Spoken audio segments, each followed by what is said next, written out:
Kembali di Fakta 62, sejumlah penyandang disabilitas di Blora, Jawa Tengah sukses membuka jasa pembuatan kaki dan tangan palsu. Hasil produksi pembuatan kaki dan tangan palsu buatan mereka bahkan merambah hingga luar Pulau Jawa. Keterbatasan fisik nyatanya tak membuat para pemuda di Blora, Jawa Tengah patah arang. Miliki kekurangan malah disulap menjadi peluang usaha yang bisa merubah nasibnya. Seperti Sony Wijaya dan Sigit, berniat ingin menyempurnakan fisiknya dari kekurangan, malah kini mereka menjadi pahlawan bagi penyandang disabilitas. Bermodal semangat dan kerja keras, kini kedua pemuda ini sukses membuka jasa pembuatan kaki palsu. Kaki palsu buatan mereka berbahan dasar serat fiber, resin, dan katalis. Ketiga bahan dasar tersebut dicampur dan didesain sesuai bentuk kaki. Sony mengaku butuh waktu 3 hari untuk membuat satu kaki palsu. Untuk satu kaki palsu dijual seharga 5 juta rupiah. Sejak mulai merintis usaha 1 tahun lalu, sudah puluhan kaki palsu berhasil mereka jual. Dalam sebulan, ia biasanya mampu membuat kaki palsu 3-4 kali. Pemesan tidak hanya datang dari Blora, namun juga luar Jawa. Untuk penjualan, dirinya memanfaatkan jaringan teman-teman sesama penyandang disabilitas yang ada di Indonesia. Kualitas kaki palsu buatannya pun tak diragukan, karena mampu bertahan hingga 8 tahun.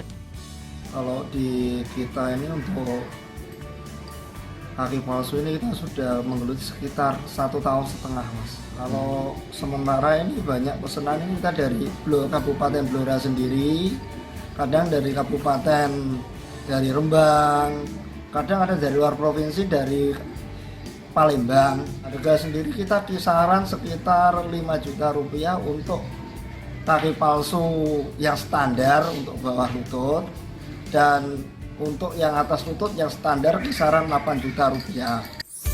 Tak hanya kaki, tapi juga tangan palsu bisa mereka buat. Untuk membantu teman-teman disabilitasnya, dia juga menggratiskan biaya servis jika kelak ada kerusakan. Bukan hanya itu, mereka juga memberi pelatihan penggunaan kaki palsu hingga mahir. Suswanto Saputro melaporkan untuk NET. Seorang peternak burung puyuh di Ambon sukses datangkan cuan. Bahkan tiap bulan peternak mampu datangkan omset hingga puluhan juta rupiah. Bisnis nyatanya bisa dijalankan dengan tekun dan teliti, bahkan dari ide yang kecil pun. Seperti yang dilakukan salah seorang mantan anggota DPRD Ambon, Saidna Azhar bin Tahir. Di masa pensiunnya, ia memutar otak untuk mendapatkan cuan, menjadi peternak burung puyuh. Ya, dengan memanfaatkan lahan miliknya di Dusun Air Sakula, Desa Laha, dirinya menyulap kandang ayam menjadi ternak burung puyuh pertama di kota Ambon.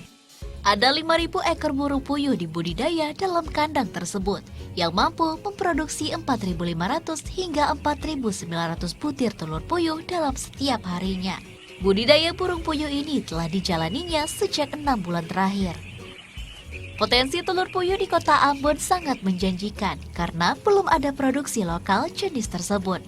Selama ini kebutuhan akan telur puyuh biasanya dipasok dari luar Ambon maupun Maluku, sehingga ia memilih mengembangkan budidaya burung puyuh.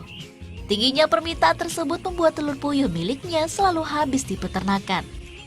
Banyak konsumen datang membeli langsung telur puyuh di lokasi. Untuk satu rak berisi 90 butir telur puyuh. Saidna menjual dengan harga 40 hingga 47 ribu rupiah.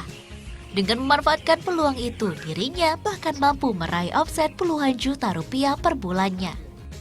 Nah, potensi pasarnya sangat terbuka dan sangat potensial, sehingga perlahan-lahan nih kita akan meningkatkan produktivitas dengan penambahan jumlah puyuh. Untuk saat ini untuk pasarnya tuh bisa tercover dengan jumlah konsumen yang datang untuk membeli di kandang, ya. Misalnya dari konsumen tukang bubur ayam, ada beberapa konsumen yang konsumtif yang setiap harinya itu mereka menjual telurnya lewat produk jualan mereka. Meskipun dapat memproduksi ribuan butir telur per hari, namun ia mengaku belum bisa memenuhi permintaan konsumen dari luar Ambon. Untuk itu, ia berencana menambah jumlah burung puyuh hingga 20.000 ekor agar bisa menjangkau pasaran hingga luar kota Ambon. Bakhtiar Huamual melaporkan untuk NET.